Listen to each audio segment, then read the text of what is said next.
নদীর তলদেশে submarine cable বিচ্ছিন্ন করার অভিযান শুনলেই মনে হতে পারে কোনো থ্রিলার সিনেমার গল্প, কিন্তু এবার সেটা আর কল্পনা নয়, বরং হুবহু বাস্তব ঘটনা। রাত তখন 11টা ছুঁই, নদী জুড়ে অন্ধকার আর নিস্তব্ধতা।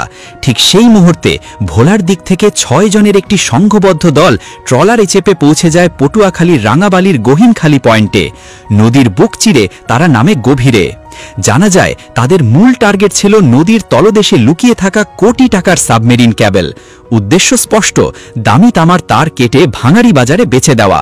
পরিকল্পনা ছিল নিখুঁত, সঙ্গে ছিল শক্তিশালী কাটার মেশিন আর যন্ত্রপাতি। কিন্তু ভাগ্যদেবী হয়তো সহায় ছিল না।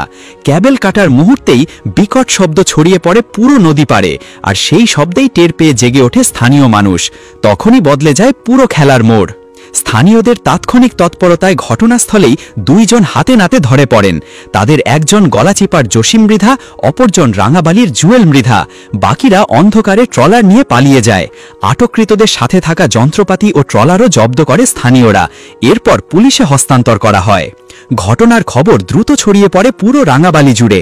বিদ্যুৎ বিভাগের কারিগরি দল পরদিন রোববার সকালেই ঘটনাস্থলে পৌঁছে দেখে নদীর তলদেশে 2টি ফেজ সম্পূর্ণ বিচ্ছিন্ন। সোমবার শুরু হয় মরিয়া মেরামতের কাজ। কর্মকর্তারা জানান সাবমেরিন ক্যাবেল জোড়া লাগাতে সময় লাগবে। আশা করা যাচ্ছে মঙ্গলবার সকাল থেকে বিদ্যুৎ সরবরাহ আংশিক হলেও চালু হতে পারে। এই ঘটনায় বিদ্যুৎ বিচ্ছিন্ন হয়ে পড়ে রাঙাবালির সদর, ছোট বাইশদিয়া, বড় বাইশদিয়া এবং মৌডবি ইউনিয়নের প্রায় 25,000 গ্রাহক। 3 দিন ধরে অন্ধকারে দিন কাটাচ্ছেন সবাই। বাজারে হিম ফ্রিজের মাছ নষ্ট হতে শুরু করেছে। ছোট ব্যবসায়ী, দোকানদার থেকে শুরু করে স্কুল কলেজের শিক্ষার্থী পর্যন্ত পড়েছে বিপাকে। মোবাইল ফোন বন্ধ, অনলাইন কার্যক্রম থমকে গেছে। স্থানীয় বাসিন্দারা ক্ষুব্ধ। তারা বলছেন এটা শুধু তার কাটার ঘটনা নয়, পুরো জনপদের মানুষের জীবনের সঙ্গে সরাসরি শত্রুতা। এমন কাজ যারা করেছে তারা কোনোভাবেই দয়া পাওয়ার যোগ্য নয়। দ্রুত তাদের আইনের আওতায় এনে কঠোর শাস্তির দাবি জানিয়েছেন এলাকাবাসী। পটুয়াখালী পল্লী বিদ্যুৎ সমিতির জেনারেল ম্যানেজার আবুল কাশেম জানান, এই সাবমেরিন ক্যাবেল ভোলা থেকে মুজিবনগর হয়ে নদীর তলদেশ দিয়ে বিদ্যুৎ সরবরাহ করে রাঙাবাড়ি উপজেলায়।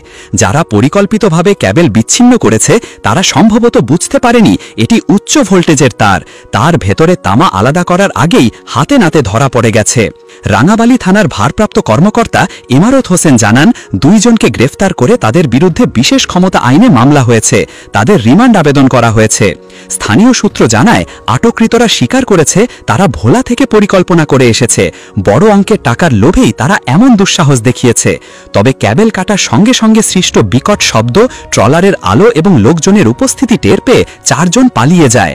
এই ঘটনার পর থেকেই রাঙাবালির মানুষের মুখে শুধু একটাই আলোচনা, কবে বিদ্যুৎ আসবে। দিনের পর দিন বিদ্যুৎহীন অবস্থায় নেমে এসেছে চরম দুর্ভাগ। বাজারের দোকানপাট অচল, শিক্ষা প্রতিষ্ঠান বন্ধের উপক্রম, হিমঘরের মাছ পচে যাচ্ছে। সন্ধ্যার পর পুরো উপজেলা ঘুটঘুটে অন্ধকারে ডুবে যায়। মেরামতের কাজ যত দ্রুতই হোক, নদীর তলদেশে সাবমেরিন তার জোড়া লাগানো মোটেও সহজ কাজ নয়। বিদ্যুৎ বিভাগের কারিগরি টিম দিন রাত কাজ চালিয়ে যাচ্ছে। তবে আরেকটি বড় প্রশ্ন ঘুরপাক খাচ্ছে মানুষের মনে, নদীর মাঝখানে এত গুরুত্বপূর্ণ স্থাপনায় নিরাপত্তা কোথায় ছিল? স্থানীয়দের অভিযোগ, আগে থেকে পর্যাপ্ত নজরদারি থাকলে এমন ঘটনা ঘটত না। প্রশাসন আর বিদ্যুৎ বিভাগের গাফিলতির দায় এড়ানোর সুযোগ নেই।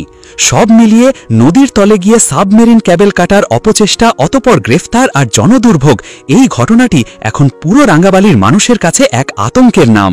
বিদ্যুৎ না আসা পর্যন্ত অপেক্ষার